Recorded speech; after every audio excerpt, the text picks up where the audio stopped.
Policy बाजार पर 1 करोड़ रुपए का टर्म लाइफ इंश्योरेंस केवल 450 रुपए महीने से शुरू। भोपाल से बीजेपी की सांसद और आतंकवाद की आरोपी प्रज्ञा ठाकुर ने फिर से एक विवादास्पद बयान दिया है। अब उनके निशाने पर तथाकथित लव जिहाद है। उनकी सलाह है कि घरों की लड़कियां अपने चाकू कुछ तेज करके रखें। ये बात उन्होंने कर्नाटक के शिमोगा में कही। उनका कहना है कि हिंदुओं को अपनी गरिमा की और अपनी रक्षा करने का अधिकार है। जिहाद फैलाने वाले हथियार उठा सकते हैं तो हिंदू क्यों नहीं। इसके पहले भी प्रज्ञा ठाकुर कई बयानों के लिए विवादास्पद हो चुकी हैं। वो संसद में नाथुराम गोडसे को देशभक्त बता चुकी हैं। उनके एक बयान पर प्रधानमंत्री मोदी ने कहा था कि वो उन्हें कभी माफ नहीं कर पाएंगे। अब उनके नए बयान पर यहां पर विवाद है। लव जिहाद करने वालों को लव जिहाद जैसा उत्तर दो। अपनी लड़कियों को सुरक्षित रखो, अपनी लड़कियों को संस्कारित करो, अपने घर में हथियार रखो। कुछ नहीं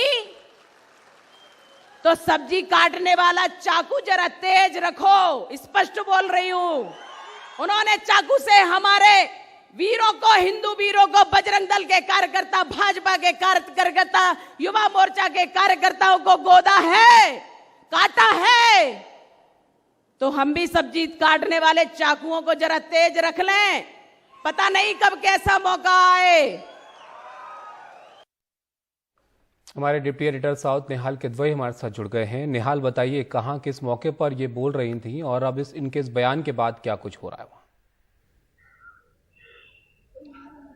देखिए, शिवमोगा में एक राइट विंग हिंदू ऑर्गेनाइजेशन का क्षेत्रीय सम्मेलन था। वहीं कल उन्होंने प्रज्ञा ठाकुर ने ये बयान दिया है। हालांकि अभी तक किसी तरह का कोई मामला दर्ज नहीं किया गया है, लेकिन साफ है कि ये काफ़ी भड़काऊ भाषण है। और उन्होंने इसके साथ साथ एक बात और कही कि जो भी लोग हैं जो उन्हें सुन रहे हैं वो इस बात का ध्यान रखें कि अपने बच्चों को अंग्रेज़ी स्कूल में ना भेजें। अगर वो अपने बच्चों को अंग्रेज़ी स्कूल में भेजेंगे तो वहाँ जो बच्चे पढ़ते हैं वो आगे चल के अपने माता पिता को वृद्धाश्रम भेज देते हैं।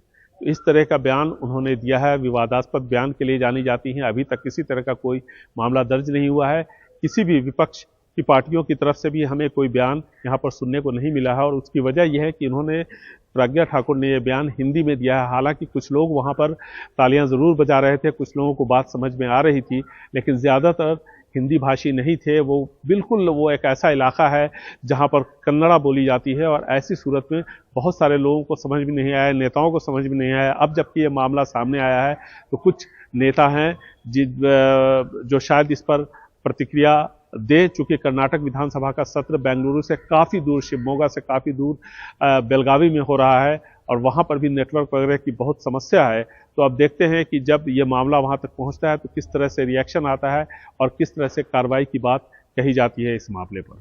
शुक्रिया नेहाल आपका सब जानकारी के लिए।